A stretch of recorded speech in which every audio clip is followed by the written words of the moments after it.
E a situação terrível que eu então apresentei ficou muito agravada nos 7 anos que se seguiram.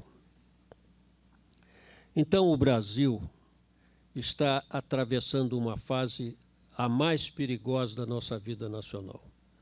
O modelo venezuelano está sendo aplicado aqui da ipsis literis.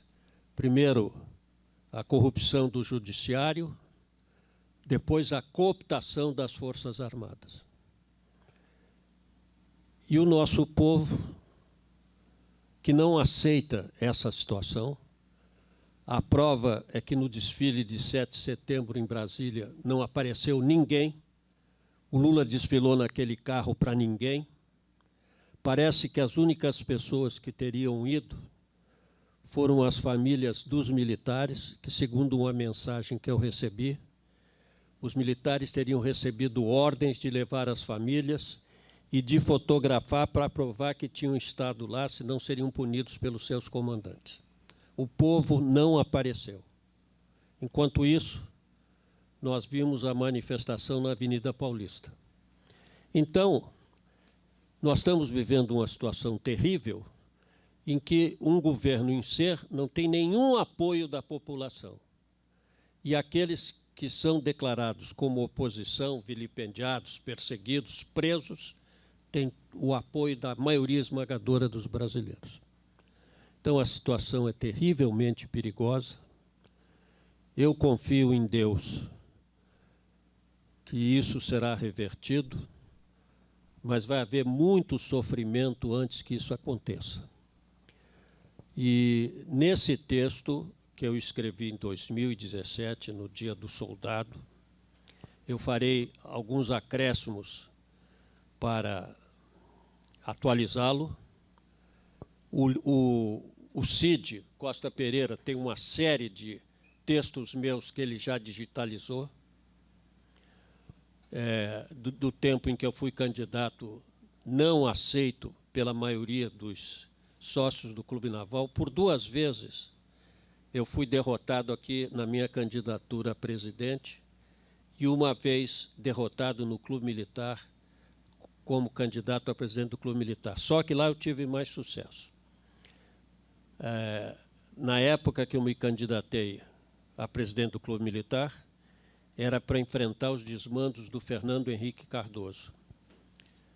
E tive uma votação bastante expressiva. E muitos colegas de Marinha disseram, não, almirante, nós tínhamos 3.500 sócios de Marinha lá e outros tantos da Aeronáutica. Nós não votamos no senhor aqui não, porque seu lugar não é aqui, é no Clube Naval. Então, anos depois, em 2005, para enfrentar o Lula, eu me candidatei a presidente do Clube Naval. Fui derrotado. E em 2015, para enfrentar a Dilma, me candidatei de novo e fui novamente derrotado, demonstrando que a maioria esmagadora dos sócios do Clube Naval, oficiais de Marinha, não comungavam das minhas ideias. E, inclusive, eu fui precocemente passado para a reserva, exatamente por essas ideias. Então, o que eu vou dizer hoje, quero dizer o seguinte: os maiores inimigos do comunismo, em qualquer lugar do mundo, são as Forças Armadas Nacionais e a Igreja Católica Apostólica Romana. Por causa disso, os comunistas buscam infiltrá-las. Infiltraram-se na Igreja Católica. Apareceram os padres de passeata, os cristãos pelo socialismo, os padres guerrilheiros, e quase levaram a Igreja Católica a um cisma. Por sorte, apareceu o Papa São João Paulo II, que salvou a Igreja e fez com que ela voltasse aos seus caminhos. Eu servia na Escola Naval, no comando do Corpo de Aspirantes. Em 1963, fui lá, estava lá na época da Revolução, e nós encontramos literatura comunista nos camarotes dos aspirantes. E eu tive uma experiência interessante. Eu era chefe da seção de comunismo internacional da Agência Central do SNI. Então fazia palestras pelo Brasil inteiro, todas as instituições militares, instituições civis, no estrangeiro, em toda a América Latina, nos Estados Unidos, em muitos países. E o indivíduo que está no tablado, ele sente quando está falando para um auditório, quando aquele auditório sintoniza com ele. E eu, em todas as apresentações que fazia, tinha esta aventura de sentir que o que eu falava era bem aceito pelo auditório. Mas o Doerte, meu amigo e colega, que era comandante do corpo de aspirantes da Escola Naval, me convidou para que eu lá fizesse uma palestra. E eu, no tablado, senti que os aspirantes de Marinha de então não estavam sintonizados com aquilo que eu falava. Tempos depois, eu fui nomeado comandante do corpo de aspirantes. Substituí o Doerte. E aí, os meus cabelos brancos começaram a aparecer naquela ocasião. Eu fui lá com uma confiança extraordinária, talvez me superestimando, de que eu seria uma nova espécie de Almirante Saldanha e que ia levantar o espírito dos aspirantes, todos iam comungar comigo. E foram anos de intenso sofrimento, porque eu enfrentei uma resistência terrível e também dificuldade na minha ação, porque a toda hora eu era obstado no meu afã de elevar o nível disciplinar dos aspirantes. Foi na época em que, malfadadamente, o último ano era externo. Então, ao contrário das outras escolas militares, que têm uma legião de oficiais nos respectivos corpos de aspirantes, a Escola Naval só tem 9. Então, grande parte da disciplina da Escola Naval é responsabilidade do último ano, dos aspirantes do último ano. Ora, sendo eles externos, havia uma vulnerabilidade enorme. E foi essa a situação que eu encontrei. Então, eu quero dizer a vocês que eu acredito piamente que o meu afastamento precoce da carreira, 1 ano e 8 meses antes de que houvesse vaga para mim de 4 estrelas, foi devido às minhas crenças e à minha militância anticomunista. Porque já havia uma infiltração, sim, nas Forças Armadas, como agora foi comprovado pelos acontecimentos de 2023 para cá. Então, tudo isso mostra a extrema gravidade dos momentos que nós estamos vivendo. O Brasil corre, sim, um grave risco de dar uma cambada de panos tipo Venezuela, a despeito da maioria esmagadora do povo não aceitar isso. Lá na Venezuela eles também não aceitam, estão sendo massacrados. Hoje apareceram imagens de cidadãos mexicanos sendo mortos na rua pelos sicários do ditador Nicolás Maduro. Então, meus senhores, está muito grave e vejam só, nós que não aceitamos esse destino terrível para o Brasil, olha como nós somos poucos. Está aqui. Mas, enfim, vamos lutar enquanto tivermos alento para tentar esclarecer o povo do Brasil, ajudá-lo a libertá-lo dos grilhões, porque são 3 forças que se dão as mãos. O crime organizado, o comunismo de todos os matizes e os caudatários da nova ordem mundial. Os países mais ricos que querem explorar as riquezas do Brasil e só podem fazendo isso nos reduzindo à expressão mais simples de um país desmoralizado, com forças armadas sem nenhum valor militar, para mais facilmente nos dominarem.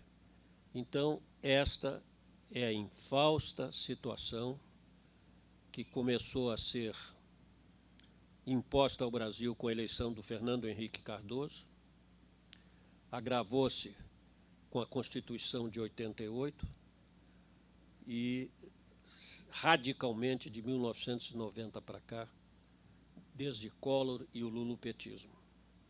Enfim, está chegando o sine qua non aí agora.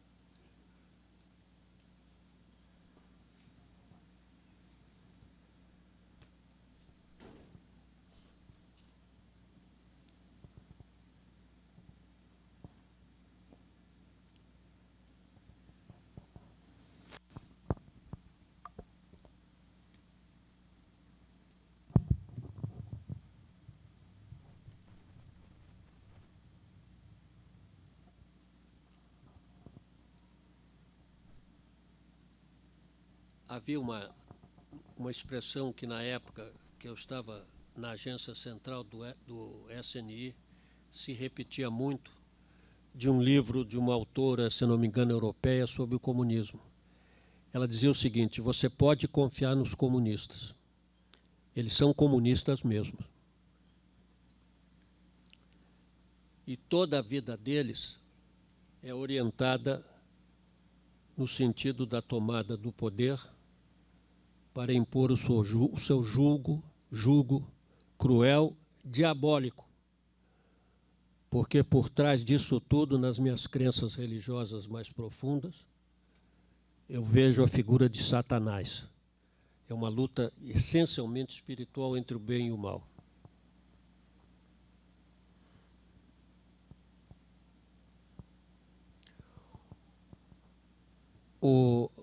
Cid, você podia passar primeiro aquela que tem as vulnerabilidades da expressão política, depois a gente vê o texto de hoje?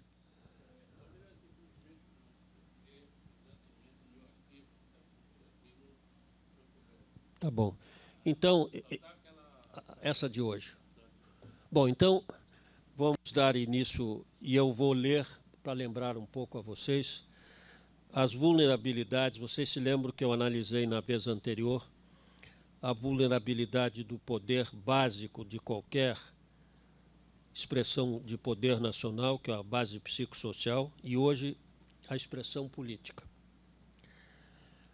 Bem orientada e conduzida por pessoas bem formadas e altruístas que colocassem a construção do bem comum em primeiro lugar, a expressão política seria um poderoso catalisador do progresso e do desenvolvimento nacionais, em ambiente plenamente democrático, em que imperassem paz, justiça e direito.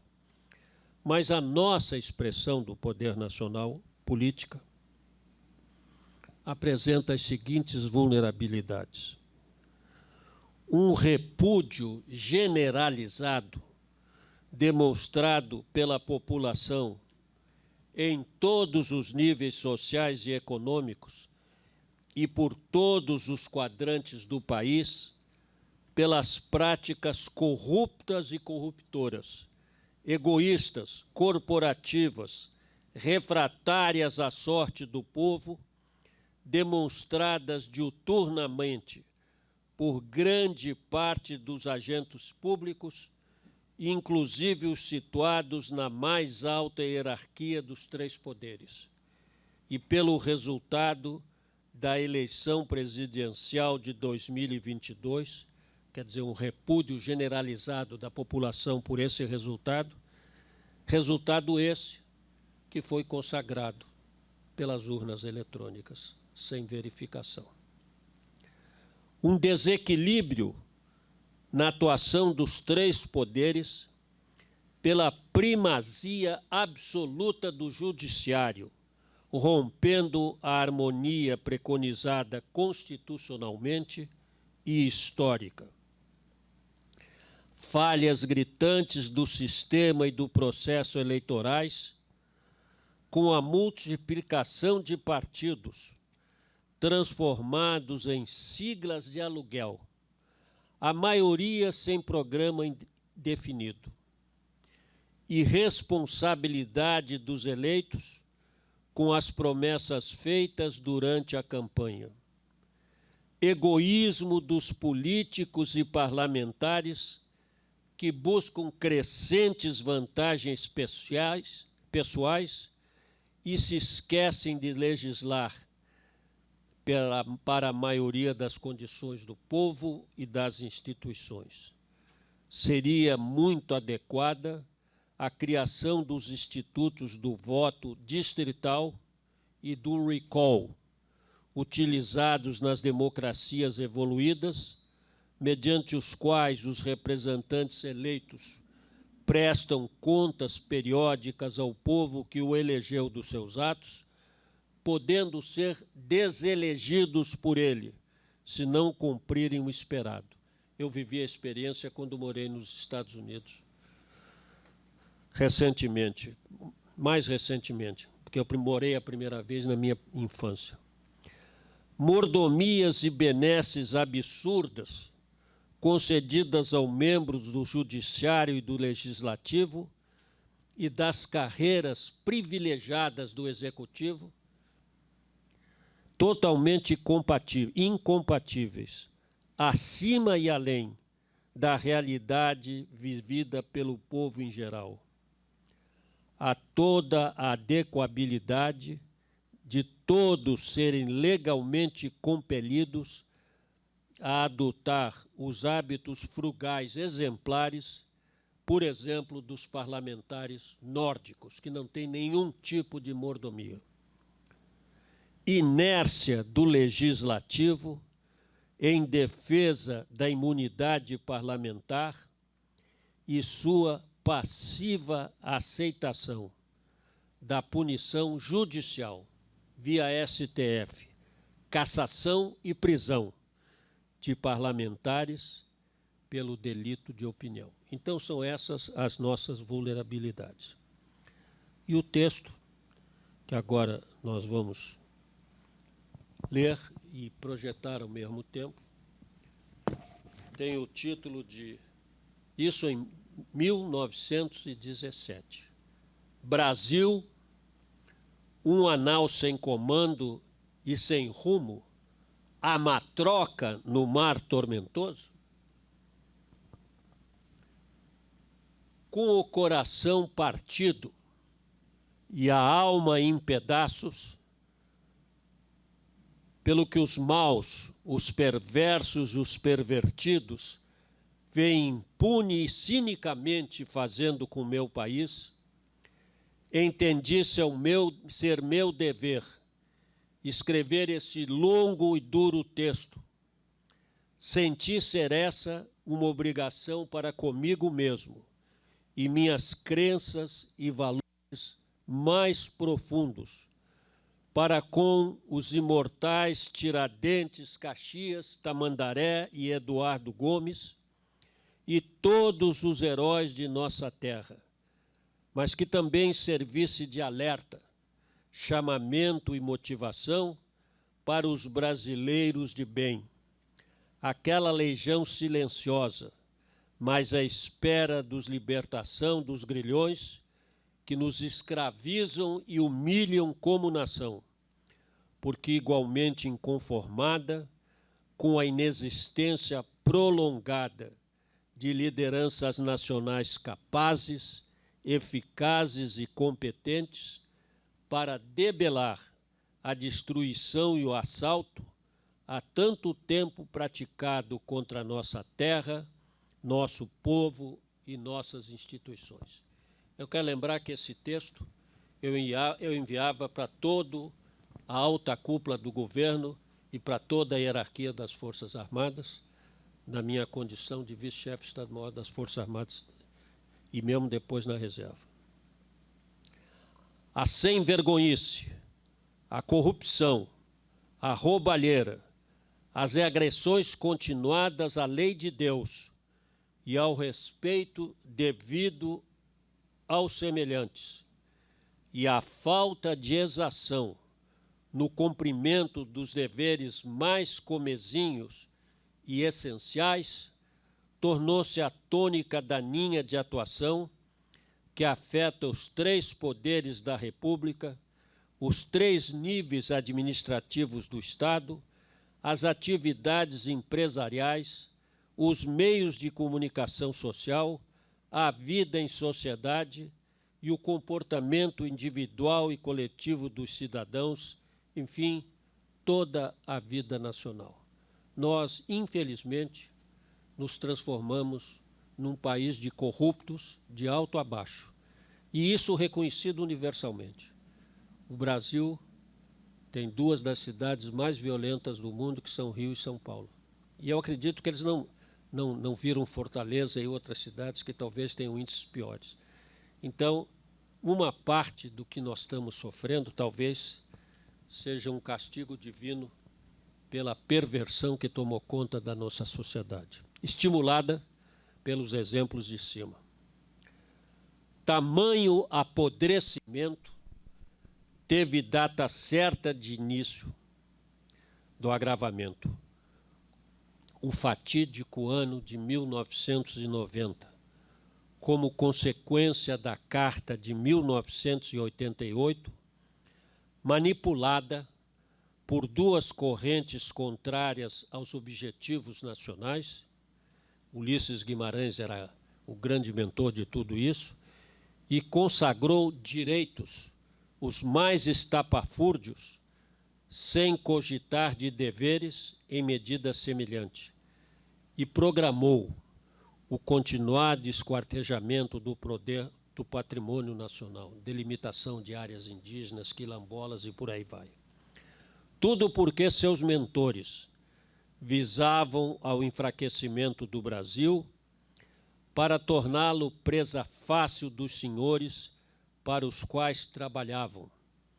Os interesses hegemônicos dos centros de poder mundial político-econômico, em busca do congelamento do poder mundial e do estabelecimento do governo mundial, não queriam nunca que o Brasil usasse o seu potencial para se tornar a grande nação que, de fato, tem o destino de ser, e a pervertida ideologia vermelha, sempre à procura da imposição da cruel ditadura comunista.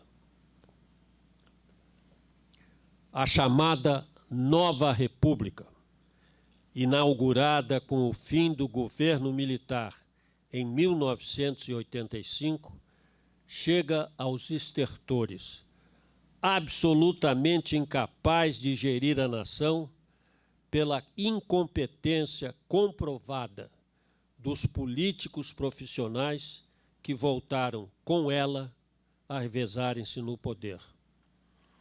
Nenhum estadista foi revelado no longo período de 32 anos decorrido. Eu estou escrevendo isso no governo há 7 anos atrás. E continua a situação com a tentativa do Bolsonaro, que depois será aqui analisada. Nenhum com visão de Brasil no seu todo e em condições de bem diagnosticar o que era necessário realizar para confirmar o glorioso destino que se está à disposição do Brasil, mercê das fabulosas riquezas que nos foram garantidas pelo sangue, pelo suor e pelo sacrifício dos nossos bravos ancestrais. Incompetência a que se somou a maldita corrupção generalizada dos 84 anos mais recentes, desde 84, primeiro governo do Fernando Henrique, catalisada pelo projeto nefasto de alteração da ordem democrática pelos sequazes do pérfido credo do vermelho, que dela fizeram, da corrupção generalizada, arma política para a destruição do Estado e do ânimo e da esperança da nação. O regime militar, que salvou o Brasil da tirania e do caos em 64, atendendo os clamores do povo, elevou o país do 40º para o 8º lugar entre as economias do mundo. Orientou-se pela busca da realização do bem comum, mantendo-se fiel aos objetivos nacionais através do equilíbrio possível das ações de desenvolvimento e segurança e de fortalecimento do poder nacional em suas 5 expressões: psicossocial, política, econômica e tecnológica. Seguiu o preconizado pela doutrina da Escola Superior de Guerra. Eu fiz o curso da Escola Superior de Guerra e pertencia ao seu corpo permanente. Essa doutrina é um instrumento nacional brasileiro, inédito, sem igual no mundo, cristão, democrático, humanista, copiado e adotado nas escolas de altos estudos de todos os países do continente, como eu verifiquei percorrendo toda a América Latina, para o planejamento, a programação, a execução, o controle das ações do Estado e do governo. E as ações por ele induzidos ou estimulados, visando o aprimoramento constante da vida nacional, de forma integrada e com o melhor retorno dos recursos investidos em todos os setores e regiões do país. Havia, no tempo do governo militar, políticas nacionais, planejamento estratégico e ações decorrentes. E grande sucesso foi obtido. Os brasileiros viviam tranquilos, em segurança e felizes, e confiavam na realização do grande projeto nacional de democracia, paz, justiça e abundância. Os únicos insatisfeitos e sujeitos ao braço forte da lei eram os integrantes da minoria raivosa e destrutiva que, intoxicada da ideologia malsã, tramava e agia nas sombras contra a ordem democrática. Só quem não estava contente com que o Brasil progredia nos comunistas e os adeptos da nova ordem mundial e os criminosos. A aguda deterioração da realidade brasileira desde 1990 deveu-se, em grande parte, ao voluntário afastamento do primeiro plano da vida nacional e do consequente exercício de preponderante influência positiva nela de 2 instituições do mais alto valor espiritual e ético-moral: as Forças Armadas e a Igreja Católica Apostólica Romana. Não conseguia até agora, naquela época, definir as causas e a razão do fato citado.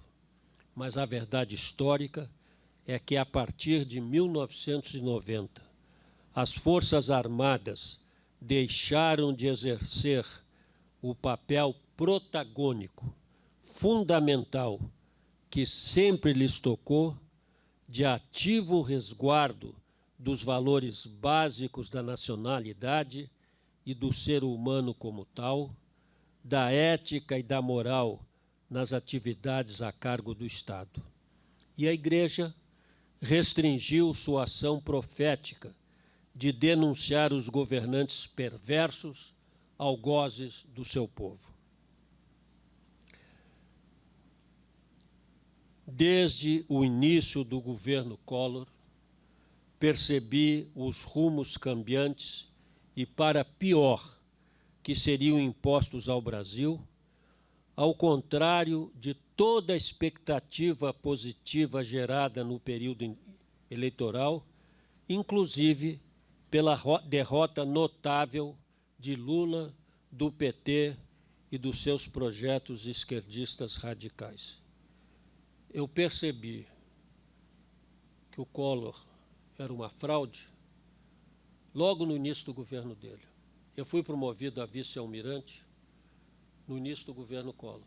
Então, recebi as minhas platinas dele. Antes, os oficiais generais promovidos eram recebidos en petit comité numa salinha do Palácio do Planalto pelo presidente da República, estando presentes o ministro de cada força, um dia era a Marinha, outro era Exército, outro era Aeronáutica, e o chefe da Casa Militar.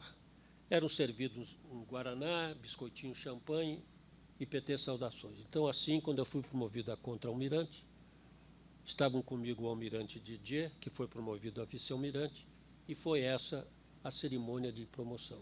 O Collor não. O Collor quis mudar. Então, ele fez a cerimônia no Salão de Honra do Palácio do Planalto, com todas as autoridades do mundo diplomático, do legislativo, do judiciário. Aí ele se plantava em pé num tapete, diante de um tapete enorme, aí passavam os oficiais generais promovidos para se apresentarem ao presidente, que era ele. Primeiro a Marinha, que é a mais antiga das instituições. Então, eu promovido a vice-almirante, fui o quarto a passar. Passaram 2 almirantes de esquadra, passou Oliveira, meu colega de turma, e eu. E o Collor, a cada oficial que se apresentava a ele, ele assumia uma posição de sentido, não estendeu a mão para cumprimentar nenhum dos oficiais generais. E aquilo nos impactou, porque ele era o mesmo que saía pelas ruas se abraçando e cumprimentando todo mundo, mas ele fez questão de marcar, naquele momento, o desprezo que ele tinha pelas Forças Armadas.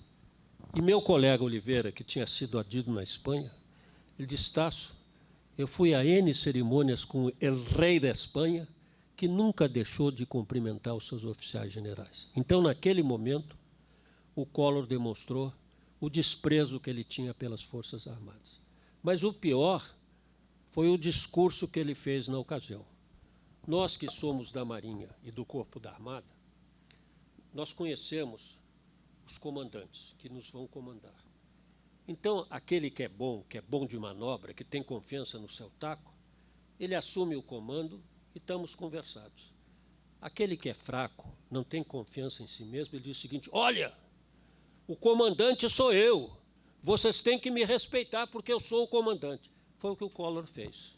Senhores, eu sou o comandante supremo das Forças Armadas e os senhores me devem todo o respeito. Aí eu disse: é uma fraude. Ele nos salvou do Lula, mas não é aquilo que nós esperávamos. Então, feito esses parênteses, fiel à minha visceral formação militar, aos valores, crenças, tradições e costumes da nobre profissão das armas, criados e fortalecidos em família por meu pai, o general Tasso Vilar de Aquino, o meu exemplo e guia de grande chefe militar, no Colégio Militar do Rio de Janeiro e por todo o serviço à pátria na Marinha, antigo de 38 anos naquela data, procurei lealmente expor aos escalões hierárquicos superiores das 3 forças, por documentos escritos e apresentações orais, as preocupações que me assaltavam. Defendi, no limite das minhas possibilidades, os crescentemente ameaçados, como até hoje, fortalecimento bélico da expressão militar e remuneração justa e adequada aos militares e civis do plano de classificação de cargos que conosco trabalham. Como diretor do Pessoal Civil da Marinha, em 1990 e 91, o almirante Serpa me deu essa função e disse: Tasso, eu sei que você não quer, nem nenhum almirante combatente gostaria, mas eu preciso de você lá, porque você é bem articulado, você argumenta bem, e o Collor vem aí com uma reforma administrativa que vai querer capar os quadros dos funcionários civis da Marinha. E nós somos muito dependentes deles por causa das bases, arsenal, órgãos técnicos, etc. Então, eu vou colocar você lá para você defender os interesses da Marinha na diretoria do Pessoal Civil. e vice-chefe do Estado-Maior das Forças Armadas, minha função seguinte, de 1991 e 93. Eu entendia que falar com toda a lealdade e escrever com toda a lealdade ao meu escalão superior, das 3 forças que eu era o chefe, vice-chefe do Estado-Maior das Forças Armadas, e assim podia fazer, e de alguém que portava as honrosas estrelas de oficial-general nos ombros.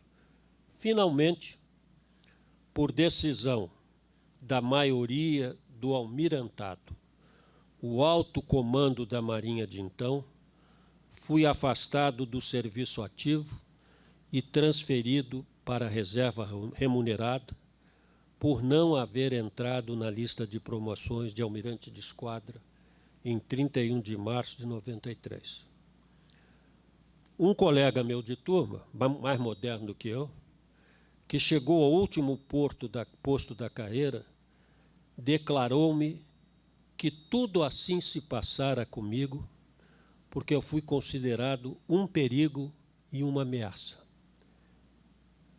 Para quem e por quê? Perguntei eu a ele. Ele não me esclareceu. Mas, inicialmente, talvez com excesso de orgulho, condenável da minha parte, eu achei que eu tinha sido preterido por inveja, porque era um vice-almirante que estava lutando pela isonomia de remuneração no serviço público, se expondo, falando, e houve gente que certamente usou aquela expressão nefasta, e o Tasso está se agigantando na área. Mas, depois, eu cheguei à conclusão que eu fui afastado, porque todo mundo sabia o quão visceralmente eu era contrário ao comunismo. E o perigo e a ameaça que eu representava era o projeto de dominação comunista do Brasil. Isso eu entendi depois. Apenas recordo esses acontecimentos passados sem mágoa, como registro de um período crítico da nossa história, a partir do qual as Forças Armadas deixaram de ser o poder moderador da República, com todas as implicações e consequências que ainda hoje sentimos. Na monarquia brasileira, o imperador exercia o poder moderador. Havia pugna política entre liberais e conservadores, mas o poder dele moderava o embate político. Desde o início da República, quem exerceu esse poder moderador, mantendo o Brasil dentro dos limites da ética, da moral, da liberdade, da democracia, foram as Forças Armadas. A partir de 1990, abriram mão. E hoje, nunca foi o poder moderador. Eram, sim, o poder moderador da República. Quanto à Igreja, talvez o maior feito de Satanás, na sua permanente luta contra o bem, foi inocular o germe da teologia da libertação, dos cristãos para o socialismo, nas almas de tantas figuras com algum relevo na vida sacerdotal. Padre Camilo Torres, guerrilheiro, os bispos aqui, Casaldáliga, o Ivo Lochaiter e coisa desse tipo. Aquele arcebispo de São Paulo, cujo nome agora não me... E de infiltrar prosélitos entre os fiéis, na tentativa de induzir no povo crente a ideia de que seria possível uma absurda simbiose marxista-cristão. Felizmente, em atenção à promessa foi feita por Cristo a Pedro, de que as forças do inferno nada poderiam contra a Igreja, surgiu nesse tempo de provação o Santo Padre São João Paulo II, nascido e criado no país mais católico do mundo, a Polônia, né? E que enfrentou o comunismo e conduziu sua sofrida e fiel Polônia e o mundo todo na vitória contra o jugo escravizante e cruel. Assim, caiu o Muro de Berlim, esfacelou-se o Império Soviético e o comunismo foi desmascarado. Não obstante, principalmente na América Latina, incluindo o Brasil, pairam ainda resquícios da tentativa vermelha de confundir os fiéis, levando-os ao caminho da perdição.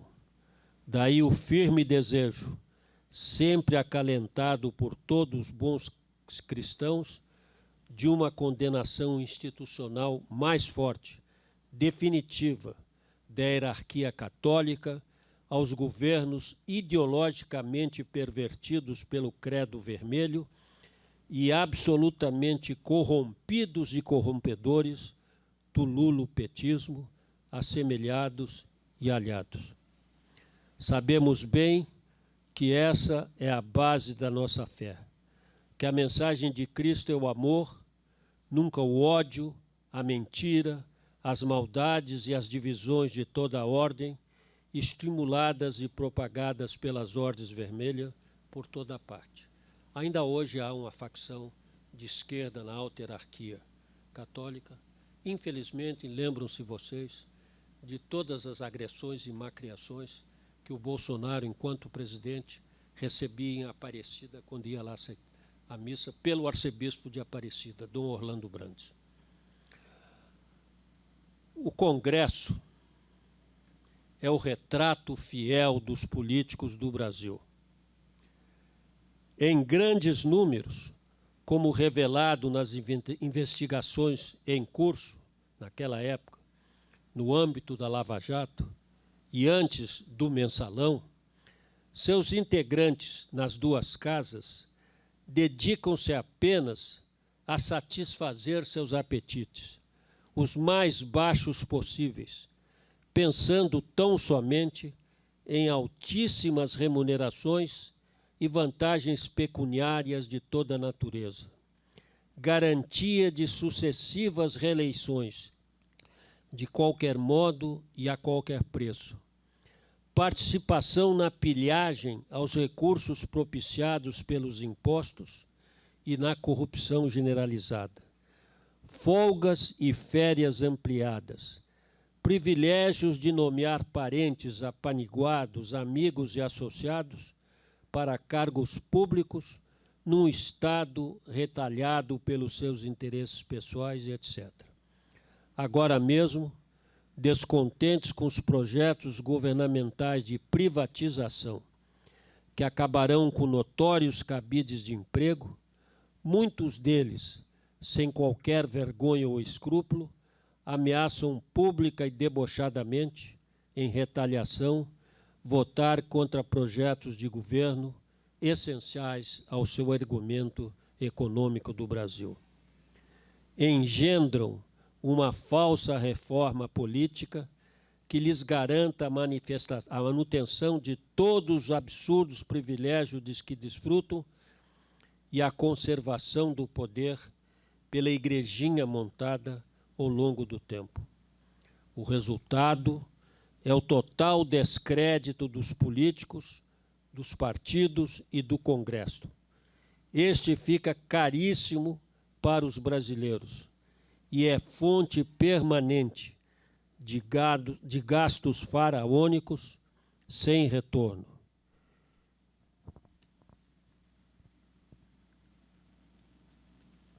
Está, por sua culpa e desse modo, o poder legislativo inteiramente desmoralizado perante os cidadãos conscientes que nele não mais creem, o que gera grave risco para a democracia, a despeito do trabalho virtuoso do pequeno minoria de congressistas que realiza, apesar de tudo, com dedicação e eficácia seu labor.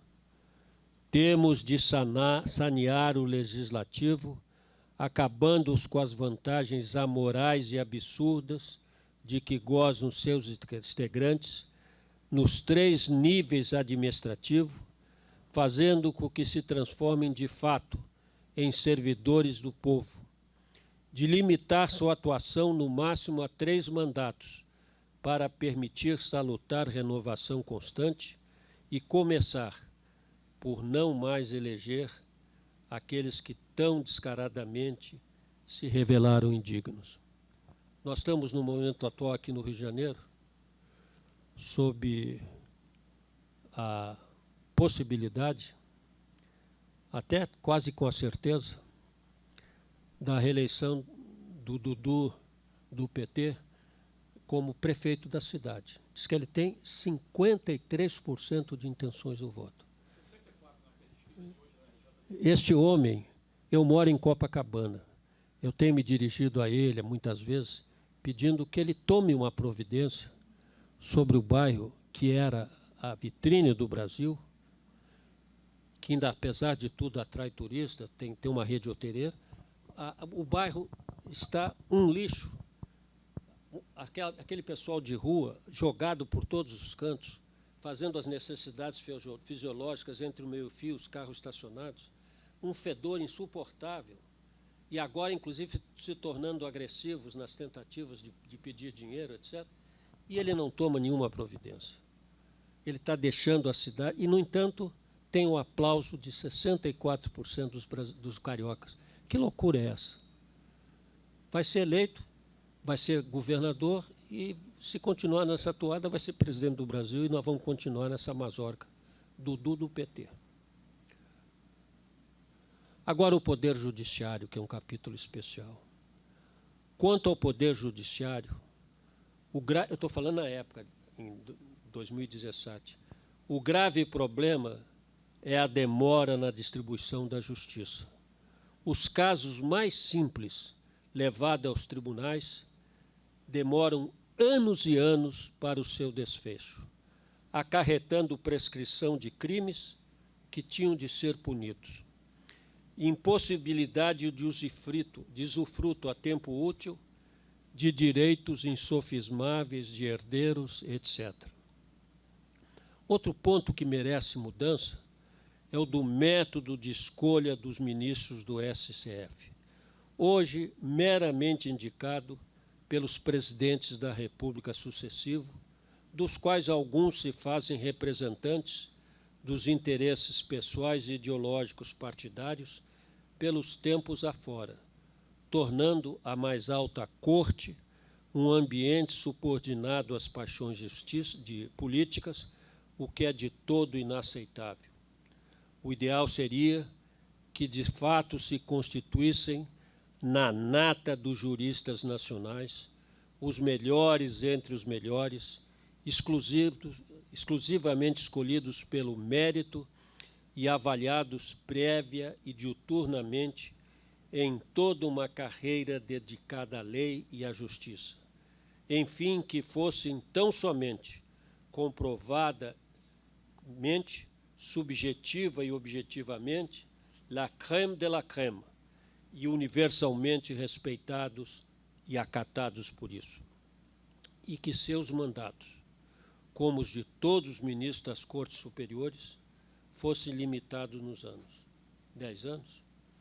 Por que alguns ministros se mostram tão arrogantes e desprezam tanto as opiniões e anseios dos cidadãos, demonstrando sentirem-se seres superiores, se em verdade não passaram por qualquer prova objetiva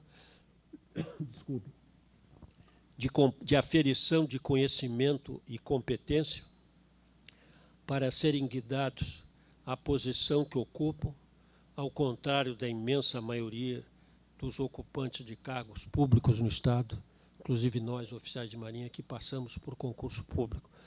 Aqui eu tenho que acrescentar o seguinte: a situação do STF piorou drasticamente desde essa época. Eu diria que os ministros do STF foram como ovos de serpente postos a chocar a partir de Sarney para quebrarem a casca na hora aprazada. E a hora aprazada foi quando se elegeu, miraculosamente, um presidente fora do esquema, o Bolsonaro. que, desde o primeiro dia do governo, encontrou todos os óbices para governar, para exercer a sua função, pelos ministros do STF. Uma coisa que eu me perguntava, por exemplo, Alexandre de Moraes, que foi nomeado pelo Temer e que se tornou o mais atuante e empedernido combatente das causas que são contrárias àquilo que a gente desejaria. Por quê? De onde vinha esse poder? Eu digo, é da China? É da Rússia? Não. Aí do ex-ministro confidenciou, aquele que foi nomeado pelo Collor, primo dele, num livro, que os ministros do STF, Marco Aurélio, que os ministros do STF, no início do governo Collor, foram ao alto comando das Forças Armadas, de então, do Collor, e pediram licença para tumultuar o governo do Collor e que receberam o afirmativo. Então, isso é um absurdo, uma coisa horrorosa, mas então, essa seria a razão. Agora, vejam como é que vão as coisas. Nós temos essa questão da aferição da competência.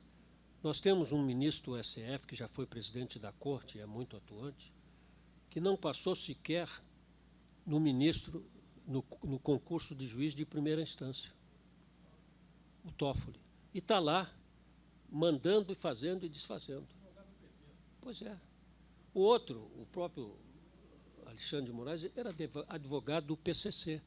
Então, a gente vê como esse processo está completamente errado e hoje, de fato, o judiciário, o STF/TSE, é que exerce o poder de fato e ditatorial sobre o Brasil.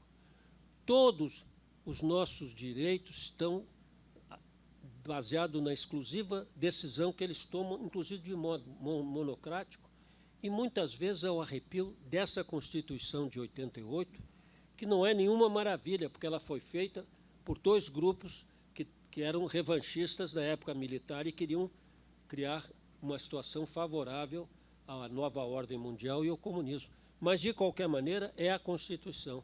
Mesmo essa Constituição, nós temos hoje, como alguém já disse, 11 constituições ambulantes no Brasil. Cada cabeça de juiz do STF é uma constituição ambulante. Então, isso é o maior desvio e a maior ameaça que paira sobre o Brasil. E eu me lembro, quando eu era jovem, numa conversa de generais do Exército, colegas do papai, eles estavam falando de um determinado acontecimento, aí chegou e disse, bom, mas agora o juiz vai decidir. Não, quando o juiz decide, a gente tem que atender, porque senão é prisão na certa. Então, o judiciário tem que se manter impoluto, neutro, política e ideologicamente, para julgar os fatos de acordo com os feitos da ação e nunca partidária ou ideologicamente a favor de um ou de outro. E a justiça no Brasil está, desta forma, totalmente contaminada. Bom, continuando. É preciso acabar também com o foro privilegiado, que tanto posterga o julgamento pela demora do rito seguido nos tribunais superiores, como STF e STJ, que tanto e protege os grandes criminosos, que os maiores males provocam na nação pela repercussão dos desvios cometidos nos altos cargos que ocupam. É claro, quanto mais elevado o cara, mais poder, os crimes dele têm muito mais repercussão do que o do ladrão de galinha. E findar com a possibilidade de os criminosos ricos adiarem indefinidamente o pagamento de suas culpas na prisão pela ação de advogados ladinos e regados a peso de ouro. Está aí o exemplo eloquente do quase assassino do Bolsonaro, que está aí, lépido e livre, alegando segredo de justiça. Ele tentou matar um candidato a presidente da República e foi presidente e está aí, não aconteceu nada com ele até hoje. Os privilegiados, quando finalmente recolhidos ao cilindral, vão para prisões especiais, dotados de regalias e conforto. Enquanto isso, centenas de milhares de criminosos mais pobres e simples são rapidamente condenados pela mais expedita justiça criminal de primeira instância, sendo amontoados em infectas cadeias, verdadeiras masmorras medievais, autênticas escolas de crimes, incapazes de recuperar pessoa alguma e incentivadoras da ampliação da maldade naqueles corações desviados. Foi assim que os terroristas, presos durante o regime militar, instruíram, treinaram e formaram as quadrilhas tipo PCC, Primeiro Comando da Capital, Comando Vermelho, Amigos Unidos, etc., compostas por bandidos comuns com os quais conviveram na prisão e que se tornaram aliados importantes no projeto de subversão da ordem democrática pela Revolução Vermelha. O tripé, como eu disse aqui, é comunismo, crime comum e nova ordem mundial. São esses os grandes inimigos do Brasil soberano e senhor do seu destino. A conjuntura brasileira é bem mais grave do que se alardeia. Todas as expressões do poder nacional estão seriamente comprometidas e o país enfraquecido. Estou falando há 7 anos atrás, só piorou.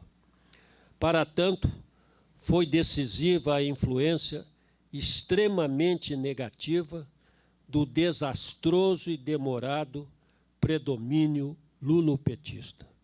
Assim, por exemplo, no psicossocial, o desânimo do povo quanto à perspectiva de um futuro melhor, pela não identificação de lideranças efetivamente comprometidas com o bem comum, pelo desemprego, pela violência generalizada e sem controle, pelo sucateamento do ensino e das escolas de todos os níveis e dos sistemas de saúde e saneamento, dos hospitais, centros de saúde e de atendimento de emergência. A deliberada destruição dos pilares básicos da sociedade, como família e religião, o ataque à ética e à moral, a difusão da pornografia, da violência e de práticas pervertidas e de crimes pela mídia irresponsável, tisnada de ideologia vermelha, em seu trabalho de sapa constante, diuturno e crescente. Isso agora a parte mais triste.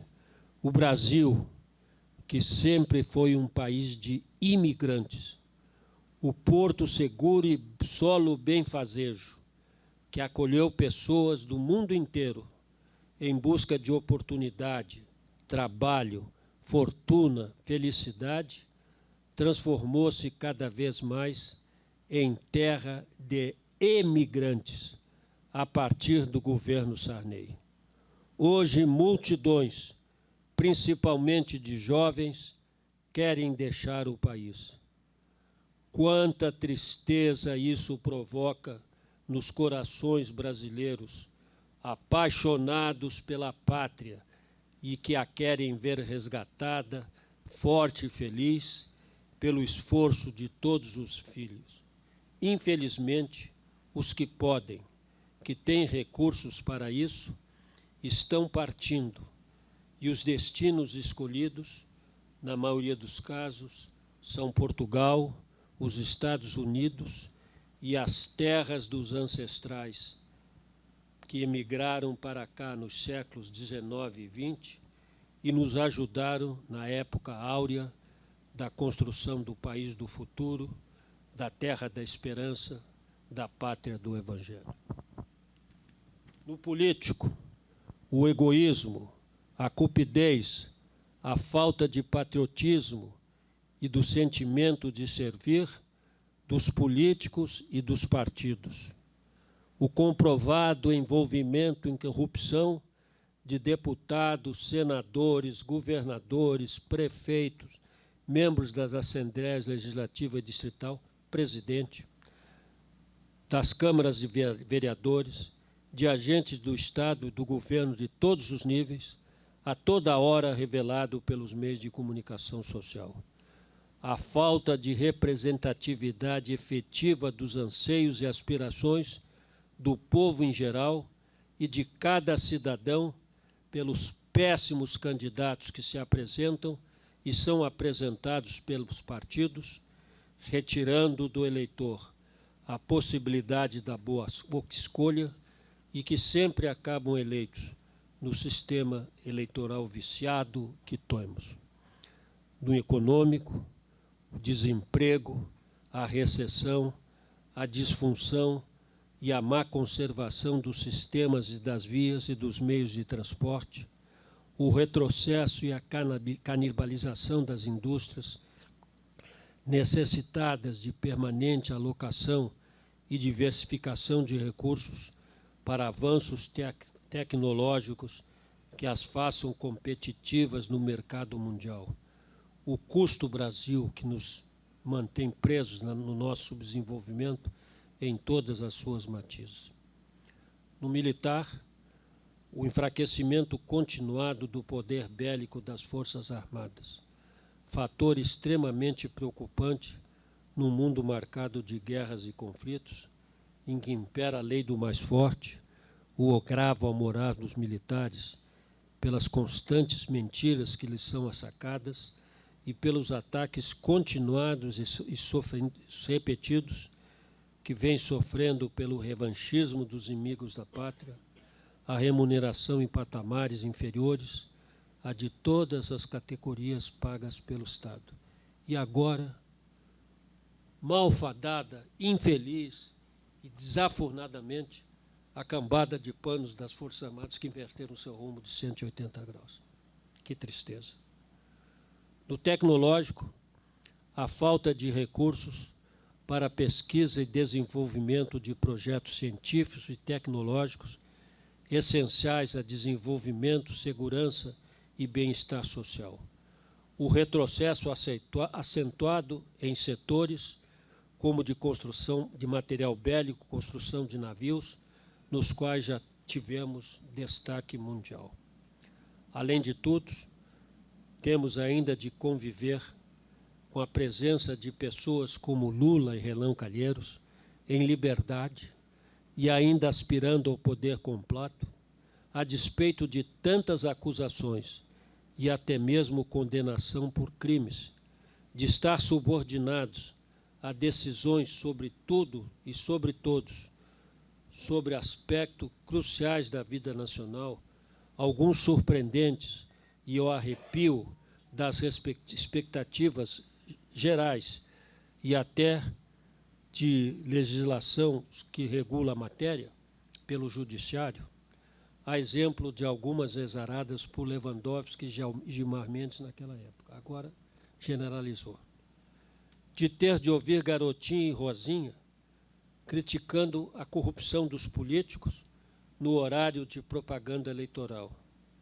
De saber que dinossauros vermelhos, como Plínio de Arruda Sampaio Filho, continuam envenenando seus alunos por inoculá-los com o vírus marxista nas salas de aula de todo o Brasil, pregando que a solução para nossos problemas reside na adoção do socialismo através da revolução e, inclusive, com derramamento de sangue. Onde o socialismo revolucionário foi solução?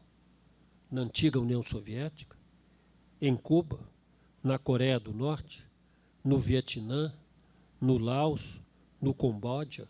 Na Venezuela? Na Romênia? Na Bulgária? Na Hungria? Na Albânia? Por que fugiam os alemães orientais pelo muro de Berlim para o oeste, a despeito do risco de serem abatidos pela guarda de fronteira comunista? Por que fugiam os cubanos de barco para Miami, com o risco de sossobrar no caminho, mas nunca se viram filas de fugitivo tentando escapar do Ocidente para a Coreia do Norte e qualquer outro paraíso vermelho. Por quê? A situação é muito preocupante. Para sairmos da tempestade em que estamos mergulhados, necessitamos da união, do esforço e do valor de todos os patriotas, inclusive denunciando e combatendo os finórios e trapaceiros que vivem para enganar e tirar vantagem, seguindo-os com nossas críticas justas e ostensivas por toda a parte, para tornar-lhes insuportável conviver com seus desvios. E da proteção de Todo-Poderoso, a quem elevamos humildemente nossa oração, para que suscite as vocações altruístas das pessoas de bem que, sem nada esperar em troca, assumam o poder como serviço, dediquem-se a contribuir para a salvação da pátria e para que abençoe nossos esforços e nos conceda o dom do sucesso. E que seu braço justiceiro alcance e puna os maus, que tantas dores e sofrimentos têm provocado com seus reiterados comportamentos e ações insanos. A justiça dos homens é falha, mas da de Deus ninguém escapa. Nossa nau, o amado Brasil, ao fim de tudo, terá um comando, rumo seguro, e o mar e os ventos se acalmarão. Rio de Janeiro, 25 de agosto de 2017, Dia do Soldado.